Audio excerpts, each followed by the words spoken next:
Welcome back to the Talking Hedge. I'm Josh Kincaid, and this is your Cannabis Business Podcast. Today we've got some interviews from the Indo Expo, where we talked to Ammon of Ford Law. So we talked about some interesting things that are happening in the cannabis space. We also spoke with Dan of Greenleaf 365. They've got an entire ERP suite that's interesting. We also talked with Dustin, the Northwest Cannabis Club, who's got an interesting take on the excess amount of cannabis in Oregon, where there's 1 billion joints in excess, and calls for garbage in Oregon, and that's why nobody's buying it. You should listen to that part. We also have Jerry Whitting of LeBlanc, talks about genetics, and then Mac of Terp Tech, who's got some interesting equipment for terpene extraction. Don't mind the audio quality. It is on the floor. You might want to turn the volume up on this one a little bit. The audio is a little bit loud because of the background noise, but I think the content is going to be solid, so enjoy. Indo Expo again, here with Ammon of Ford Law.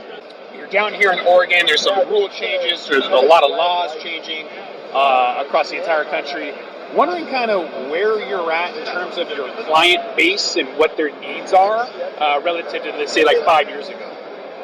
Well, I'd say probably two general groups that have sort of emerged as the main portions of the industry with big needs. And there's the very large companies that are coming in on the one hand, where a lot of them are companies who grew up organically to that size. Some of them who are coming in from the outside and getting outside investment. They're getting set up on a large scale, getting publicly traded in Canada and U.S. stock exchanges as well. They need a lot of help in getting that set up, getting that organized in a way that's going to really set them for long-term growth to be, perhaps the next Budweiser of cannabis, right? But then on the other side of that, we have thousands of small businesses that are mom and pop shops, right? Mom and pop farms that are struggling under the siloed system that we have right now of, this boom and bust of overproduction, underproduction, high prices, low prices. The market's just fluctuating, and it's really difficult for a lot of our clients right now to just make those long-term planning decisions based on how much volatility there is. A lot of volatility, so it's going to take a lot of strategy and subject matter experts like yourself in order to stay in business. And so with companies going up to Canada to get that capital to kind of come back down and play in the U.S. is going to be essential for a lot of these companies to stay in business. So I've been advising companies to have an entity in Puerto Rico to take advantage of Act 20, which offers 4% corporate tax caps, 50% tax credits, and in some cases 100% tax exemptions. While still filing an IPO in the U.S., you can operate anywhere. You can file an IPO in Canada, operate anywhere in the U.S.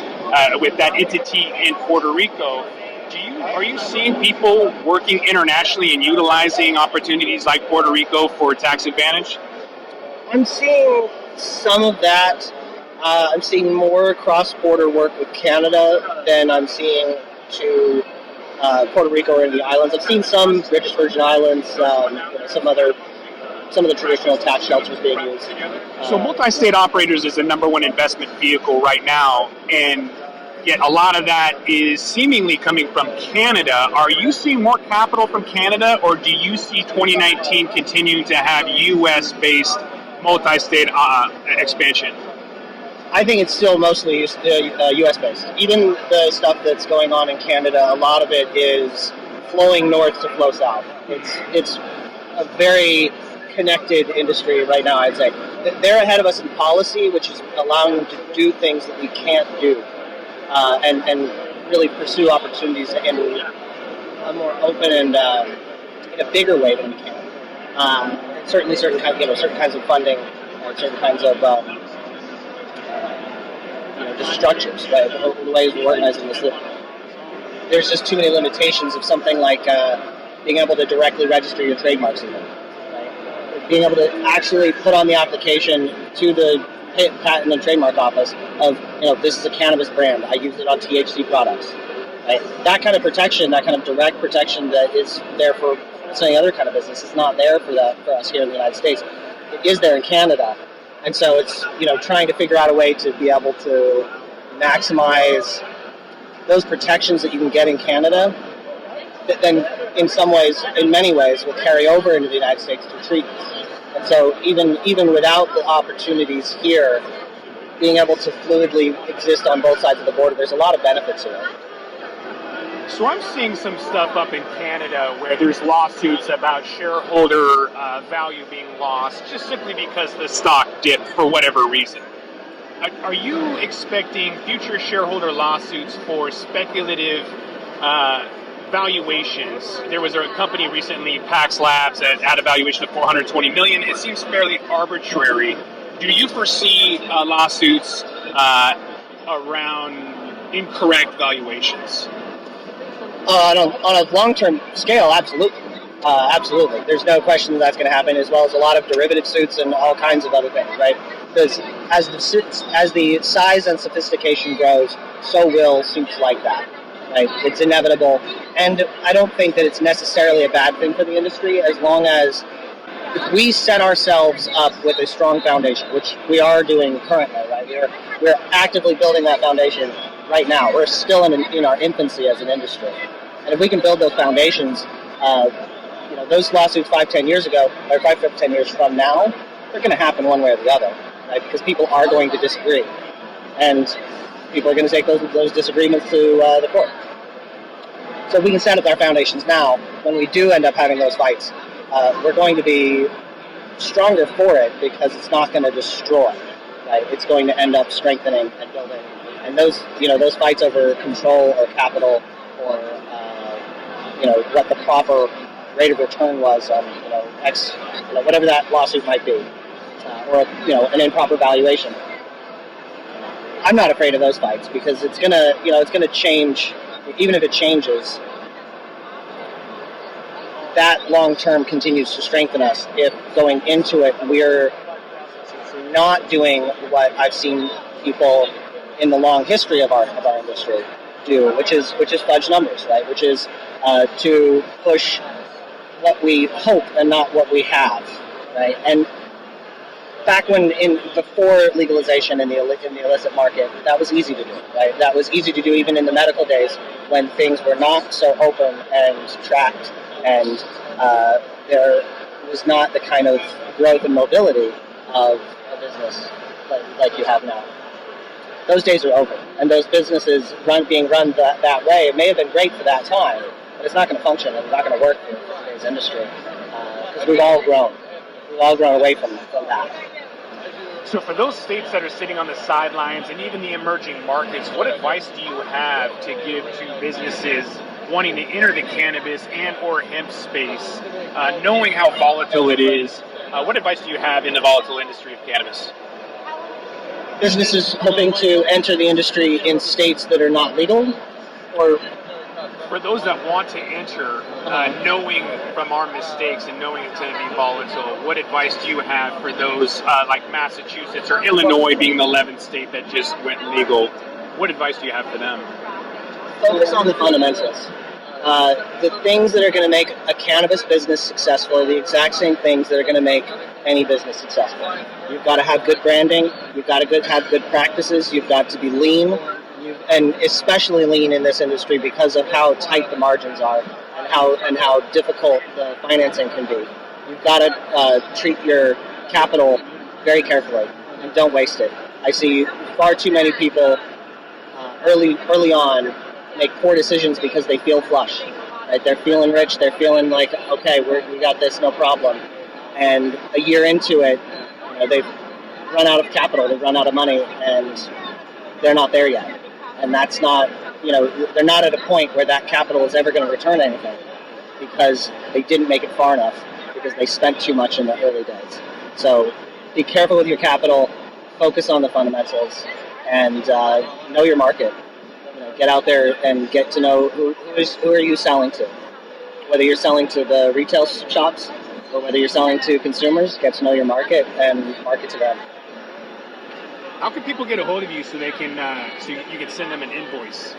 So you can find out about my law firm at www.gleamlaw.com. You can also email me at ammon@gleamlaw.com. That's AMMON @gleamlaw.com. And we've got offices in Seattle, in Portland, the Bay Area, and Santa Monica. We'd love to hear from them. all over the place. It's going to be at Hemp Fest. Check them out. I think they're going to be driving around in a cart. Yeah, we got a shark car going to be driving around. That's it. Absolutely. All right, I'm in Gleam Law. We're out. Back here at the Indo Expo, I'm here with Dan of Greenleaf 365. It's a cloud ERP for the cannabis industry. Lots of cool stuff, finance, distribution. They have compliance integration and processing, greenhouse management, mobile warehouse app, customer and vending portals, and forecasting. So this business intelligence caught my eye, Dan. Tell me a little about it. What's it all about? Yeah, so our system is based on Microsoft Dynamics 365 software. It's a full ERP system, seed to sale. Of course, the business intelligence portion of it, you can run reports based on sales, stuff you're growing in the fields. You'll be able to track your product from farming it, bring it in inventory, process the sale, and get to your customers. I love that. So I just saw a wholesale e-commerce platform called Kush Marketplace, and they are saying that they can forecast not only the futures, the pricing, so you can lock in a futures rate, it's very similar to the equity market, or if you want, they can give you a business report to forecast all segments. So whether it's flower or extracts, you name it, edibles. And I'm wondering if you've seen that and how this product maybe compares to that. And if you don't know, how your product forecasts for producers and processors to know, maybe from a granular level, if I want to know where my soda should be sold from neighborhood to neighborhood, is that going to help? Our product's a little different. I'm not sure compared to the one you just mentioned, but ours is more for your own business. And you build your forecast based on history of sales or customer orders coming in, so you can manage the business that's coming in and going out with our software. So will it help with inventory control? Let's say that a certain strain is really stacking up and it's not being sold. Will it help me to determine within my own pantry, if you will, my own inventory? Will it help to determine which is selling better or which is optimized? Absolutely, yeah. It takes the history of the sales, and if you see sales slowing down, you can cut back on production so you're not over preparing, having stuff go bad in the warehouse. What about API integration opportunities? If I use a service like this e-commerce platform or Leafly or Top Tender for bud tender training, do you have that opportunity to be integrated with other producer processors? Absolutely. Since it's based on Microsoft products, there's already a bunch of API integrations built in. There's a library of thousands of different APIs we can connect with. And if we don't see it in the list right away, we can look into it and how to maybe find a way to do it with our technical team. We can build our own integration.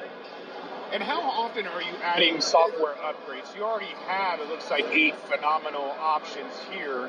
In the future, are you going to be adding any more options? And how often are you adding those software updates? Right now, we base this on what we believe would be a good product for someone in the cannabis industry. And as they grow, if customers come to us with customizations that are more common, we can add that into our granule as well. And being in the cloud, based on Microsoft, anything rolled out from Microsoft to upgrade the base system is automatic to the customer. So with the greenhouse management, I'm curious if that has the opportunity to be something very similar to Google's company Nest, which is kind of the automation, if you will.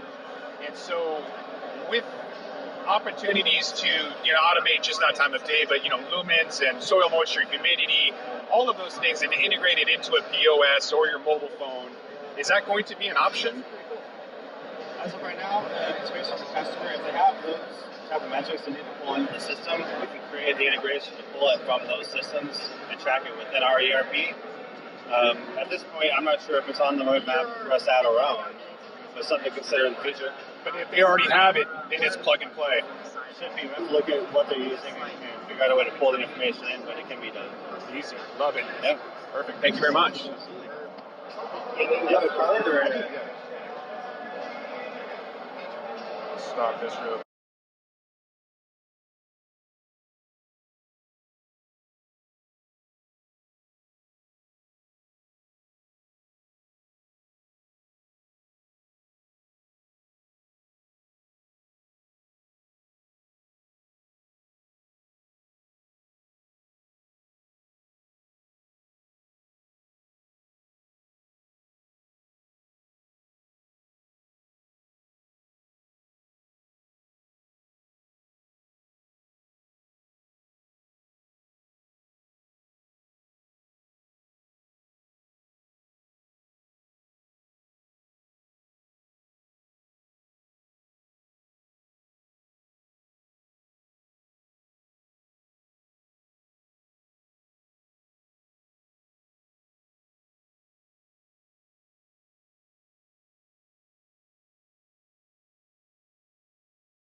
Sitting here at Indo Expo in Portland with Dustin Brandon. He's representing the Northwest Cannabis Club. Kind of a good pivotal moment since it's a felony in Washington State to own or operate a consumption lounge. So we're going to hit up Olympia, the state capitol, to do a town hall meeting in just a couple of days on Wednesday, inviting senators, House reps, you name it, members of the media, do a quick 1 hour panel and then Q&A. We're going to discuss Illinois' bill for cannabis lounges as well as the social equity program, and then dive into some more Q&As. But what I want to talk to Dustin about is the oversupply in Oregon. There's the equivalent of 1 million joints in excess. And then there's not a felony on consumption lounges. So you're with the Northwest Cannabis Club, one of the only ones in Portland. There might be a couple smaller ones, but it's definitely the biggest. And then we're talking about some folks in the area in Portland growing and selling, and you have a phenomenal little roll here. What is this? Fruit something? This is some forbidden fruit we got here. Forbidden fruit, smells delicious. And so we were talking about grams being as low as $1.50 and how that's kind of destroying the culture. And yet, on the flip side, you are a medical patient and you don't have the budget. So on one hand, it's negative to the industry, and on the other hand, it's a benefit. Where do you lie and why? You know, as a medical patient and as a farm salesman, I can't split in the middle. I have to be understanding to the people who need to pay $1.50 to $2 per joint, per gram. But at the same time, I understand that from a farm's point of view, you got to pay your bills, you got to pay your workers, you got to succeed at your business. So in the middle, I think we need to have both options available. But at the end of the day, I think there needs to be some more union between dispensaries. And I think there needs to be some more camaraderie when it comes to finding a way to help each other in the market. And I'm going to be straight up with this.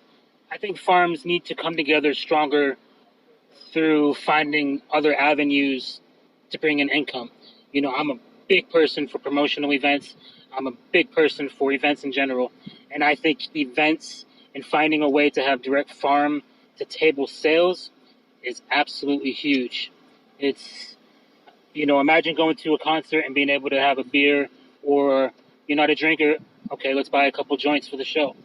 I think something as little as that could change, not just change, but revolutionize our industry for so many things to come. And I think Oregon could be the forefront of that all. I would agree. So as chair of the social use committee for the Cannabis Alliance to overturn that felony in Washington State, simultaneously implement a bill to make it legal, I've seen that what the community wants is access for medical patients. They want a social equity program for minorities, and they want small business growth. And so just representing the Northwest Cannabis Club, that's a small business, obviously access for medical patients. And so some of these other businesses should have a social equity program implemented. The bill that Oregon has right now, as a matter of fact, already has tourism and special use licenses for a music venue like you were just talking about. And that would be perfect. So I think Washington State should implement the same things, where if you want to have a sale at a special venue like music or whatever, then that should be an option. And you still metric it out the same way. You still put it in the system the same way. You know what I mean? There's nothing, you don't do anything different. And I don't understand that if we're all running under the same OLCC rules and you can sell someone 12 beers at an event, then why the fuck can you not sell them 3 joints? Especially if the venue has okayed it. Not only just that, what if we build venues specifically designated for consumption? That could be interesting. We're not going to ask these venues to bend their rules.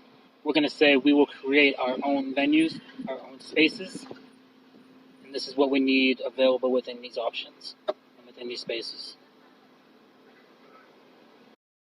So Oregon has over 1 billion joints equivalent in excess of cannabis. And that's what the media says. I've also heard that cannabis pays more per employee than any other sector, which is complete garbage. You look at one of the top 4 CEOs in Canada, and they're making an excessive amount of money, and then that data is manipulated to make everyone else seem like they're making a ton of money. And so, Brandon, Dustin, I'm sorry. Dustin, you had mentioned that you don't believe that Oregon has an excess amount of cannabis. Why? They may have an excess of what they consider an excess registered in the system, but I don't think they have an excess of quality cannabis that dispensaries and buyers are looking to purchase. One of our biggest problems, and I'm going to tell you straight up that I learned this year, is distributors. And what distributors do is distributors go ahead and they buy up all of this cannabis as cheap as they can, right? And what they're able to do is they're able to resell it under the brand that they bought it under. So they buy it under farm A, B, C, D, and E, and now they're able to resell it a year, 2 years, 3 years later under those same farms and under those same brands because they bought it from them. They all signed, yes, we can resell it under our brand, but now the quality of it is garbage. And you don't understand that. You just paid $20 for an ounce of one of the greatest farms you've smoked, and you just don't understand why the quality is so bad. And it's unfortunate because I understand why farms may have to sell to distributors and sell in bulk and stuff like that, but So do you think this is similar to the Canadian issue, whereas there hasn't been a large supply and the demand is really low? Something like 46% are still in the black market in Canada because the oil is black and the flour is moldy and garbage. And so I'm not talking about all of it, but enough of it to make a huge dent and make people wait in order to come back because the black market up there is decent, I guess.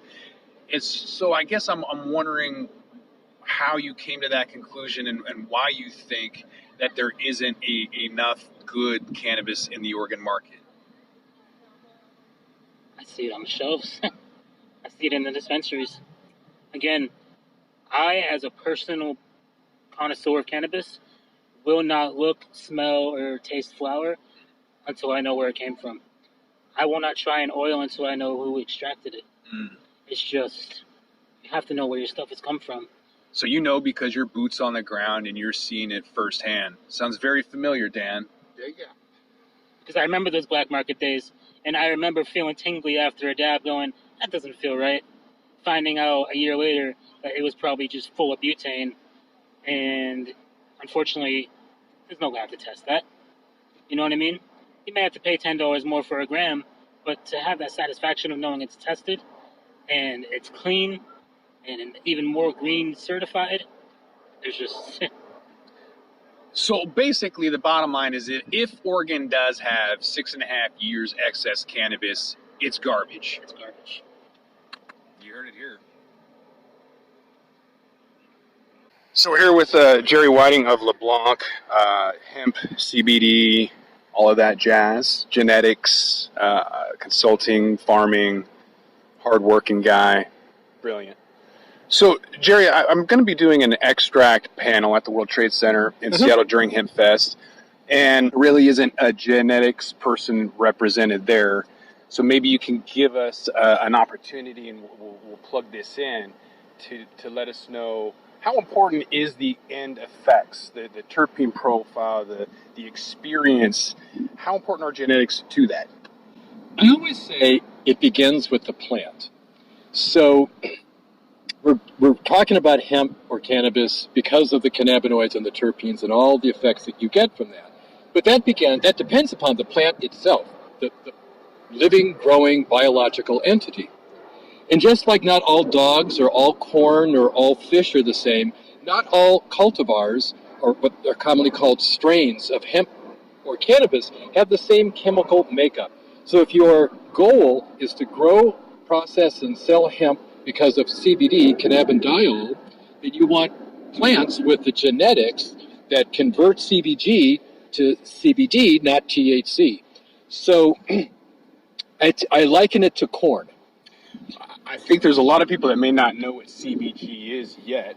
But they will. So CBG in this sense is, imagine, if you will, a recipe or a workflow that's like a tree and branches down.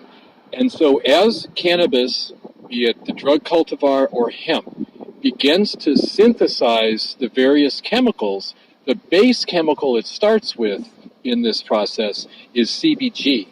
From that, there are genes that turn on a enzyme that makes some of that THC, the intoxicating tetrahydrocannabinol, and another gene turns on the synthesis of a substance that converts CBG to CBD, cannabidiol. But again, that breakdown, that pathway depends upon the right DNA, which starts with the seed, which grows the plant. So people think, oh, it's pot or it's hemp. They're not all the same. So I mentioned corn. Popcorn, sweet corn, field corn. They're all maize. On the other hand, if you invite me, Josh, to your potluck and I show up with field corn, ain't nobody going to be happy. And when I go to the movies and go to the concession stand, I don't want sweet corn. I want popcorn. So the genetics that determines the characteristics of corn, and we even talk about the weird ones that are grown for high fructose corn syrup extraction, much like CBD out of hemp extraction. So a farmer plants for their customer. And if you're doing a farm stand and farmer's market as your outlet, high-end restaurants, you want to grow sweet corn. If you're in Iowa, Nebraska, Texas, and they're cattle as far as the eye can see, you want to grow field corn. So I always say it begins with the plant. I hope as hemp becomes a mainstream agricultural crop, that those that grow hemp pay special attention to the seeds that they plant. Unfortunately, hemp, here we are, summer 2019, Farm Bill was signed in December 2018. People are rushing like a gold rush, a green rush, to plant hemp this summer. Problem is, only a handful of people were really growing commercial-size hemp seed crops because no one saw this rush coming. Well, you have thousands of people trying to plant hemp, and good seeds may or may not be available. And the price has definitely gone up. Last year, you could have got a pound of seeds, enough for 10 acres for $2,000, $3,000, $4,000. Now I'm hearing $1 a seed. Given that there are 24,000 to 26,000 seeds per pound, that's $25,000 a pound. On the flip side, aren't we seeing biomass increase, whereas people were giving it away, and now I've heard as much as $45 a pound? Oh, 45 easily.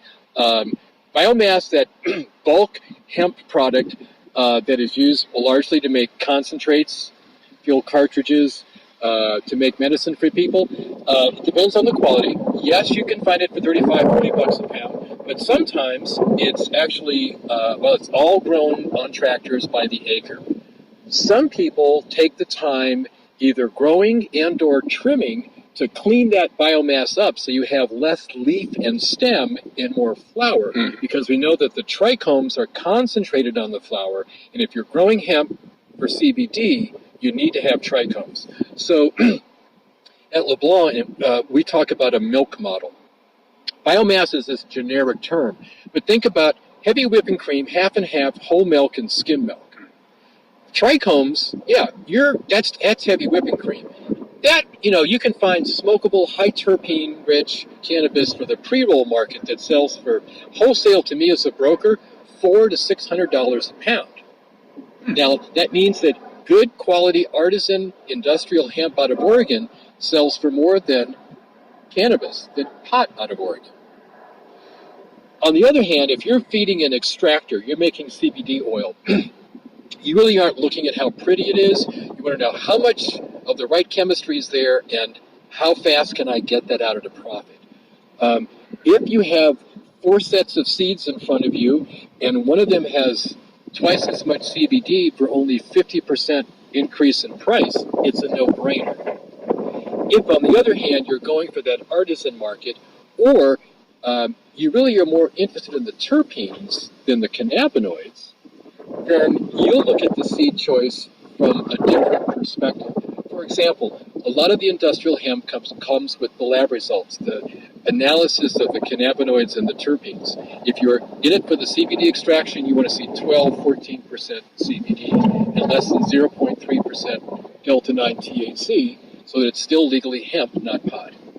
If you're making medicine and you want to have 3 flavors of medicine, some for nighttime, some for seizures, some for fibromyalgia and pain, then the terpenes that's along with that CBD will characterize that experience. You may pick cannabinoids for one reason, but terpenes for another. And as a reminder, terpenes are kind of an essential oil. Yes. As our friend David Haldreth said, is like the steering wheel to a car. It gives you the direction or the effects that you want, whereas the percentage of THC or CBD is like a gas pedal. It'll get you there fast, but the direction is up to the terpenes. And we talk about, we all agree that a concert A is 440 cycles per second. That's what the cannabinoids do. But the terpenes color that sound. So it sounds one way in a tuning fork, sounds a different way in a heavy metal guitar, and a cathedral organ, that concert A will move you emotionally and physically, in a different way. So the cannabinoids do the heavy lifting, but the terpenes color the experience. What's the first thing you do when you encounter cannabis or hemp? You smell it, then you taste it. And the interesting thing, Josh, is that the terpenes in cannabis and hemp, their effects parallel aromatherapy and classical herbology. For example, lavender has linalool. People put it in their pillow to go to sleep. They put it in their bath to relax. That's the linalool at work. And interestingly, one of the most popular terpenes in cannabis and hemp, humulin, is found in hops. So the terpenes I think are really important. But again, you're right that the genetics, hemp hasn't been grown in the U.S. for 70-some years. And so there really is no genetic to terroir matchup. We're all just learning this stuff as we go. And so it's going to be a couple of years before we sort it all out. But I think that the smart farmers and the smart buyers are going to pay special attention to the strain, the cultivar, and the lineage, and saying, oh, look at this. I haven't seen this before. It's unique. Maybe I'll explore this. Or others will say, cherry wine began in Colorado. It's popular. Everyone knows and recognizes it. It's, for those in Washington, it's the blue dream of this new hemp market. Just as some people want to drink a Miller Lite, other people want a microbrew. Yeah, you mentioned Blue Dream. I think we're going to see that the next wave of popularity, with the analogy of Blue Dream, is going from maybe CBD to another rare cannabinoid. Is it going to be CBG? What's going to be the next thing? I found hemp cultivars with CBG, which people are exploring its properties for medicinal use. Also CBDV and THCV out of hemp grown here in Oregon, here, not far from where we're standing. It's really interesting because it's Cannabis sativa L. It's, a type 3 plant in the extreme, if you will. But because they started from outliers, there's some interesting genetics that create some chemicals we don't necessarily see in the recreational cannabis market. So, cherry wine coming from the wife and something else I forget out in Colorado, and then Auto 2 box from Ben Holmes at Centennial Seeds. These are these hemp roots that everyone bred marijuana into with CBD, but really someone's going to show up with another hemp cultivar with CBD or THCV or something we haven't paid attention to, or even just a unique terpene profile with very little of any of the cannabinoids. And people are going to go, oh, wait, look what this does. This fills a vacuum, a market need, a desire. I can't wait, personally. Neither can I. Lots to look forward to. Oh, yeah. Thanks, Terry. My pleasure. Here with Mac, Tandem Technology, looking at an awesome piece of equipment here for terpene extractions. So tell me a little bit about how it works. So you put in your biomass here into this cylinder, and it's going to have a volume of about 20 pounds. And this is going to pull a vacuum and heat it and vaporize the terpenes. The terpenes are going to flow into these cold traps where they will be drawn down to about negative 125 C, and the vapor will be condensed into a solid terpene. You're going to have clear layer of terpenes on top and some of the hydrosols that come out from the biomass through the process. So you just take your terpenes right off the top. And it is going to produce about a 50% yield depending on the terpene profile. So whatever terpenes are present, it's going to be different from each strain. But since it uses nitrogen... Now, relative to like a cannabis extract, you're getting about 12.5%. And so you're saying you can get 50%. 50% of the terpenes, yes. That seems really efficient by comparison. It is very efficient, yes. So that's, yeah. We haven't seen anybody who have been able to pull off with that much efficiency. What other technology or equipment is out there for terpene extraction? This seems fairly up to date, meaning modern. I'm wondering where it came from and how you progressed. So we saw a need in the market.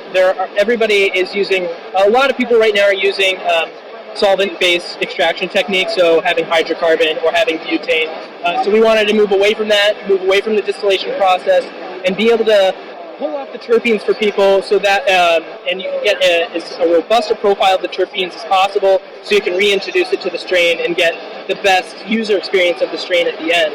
So this company started in semiconductor industry and the solar industry. So we have ASME certifications, and we have done things with pretty high purity. And this just seemed a logical progression for the company with this exploding market. We have all of the technology, all the equipment in place to make these and design these tools. Tandem Technology on Instagram. Perfect. All right, that's Mac with Tandem Technology. I'm out. And with that, we're going to roll this one up at the Indo Expo. I'm Josh Kincaid. This is the Talking Hedge. Don't forget to like, share, and subscribe. Or don't. And I'm out.